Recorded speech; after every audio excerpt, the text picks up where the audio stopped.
Diqqat, qishloqda yashaydigan aholimiz uchun ajoyib xushxabar. O'zbekistonda chorvachilikka yangi imtiyozlar joriy etiladi. Bugun shu haqda batafsil gaplashamiz. Assalomu alaykum aziz tomoshabinlar, kanalimizga xush kelibsiz. Iltimos qilgan bo'lardik, ushbu videodan to'liqroq xabardor bo'lish uchun o'tkazmasdan oxirigacha ko'ring va ko'rish davomida like tugmachasini bosib, kanalimizga obuna bo'lib qo'yishni ham unutmang. Siz shu orqali bizning kichik mehnatimizni qadrlagan bo'lasiz. Diqqat qiling. Prezidentning yangi qaroriga ko'ra 2026-yil 1-sentyabrdan 2030-yil 1-yanvarga qadar nasldor qoramol yetishtiruvchi xo'jaliklarga davlat subsidiyalari ajratiladi. Jumladan, birinchi nasldor urg'ochi buzoq uchun 1,500,000 so'm, ikkinchi nasldor urg'ochi buzoq uchun esa 2 million so'm subsidiya beriladi.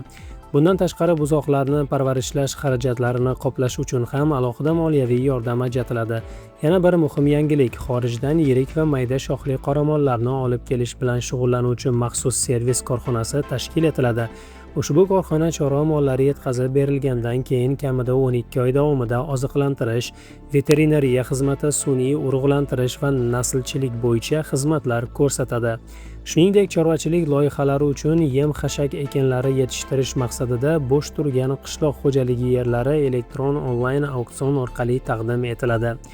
Hukumat ushbu choralar mahalliy ishlab chiqarishni kengaytirish, chorvachilikni rivojlantirish va tadbirkorlarni qo'llab-quvvatlashga xizmat qilishini ta'kidlamoqda.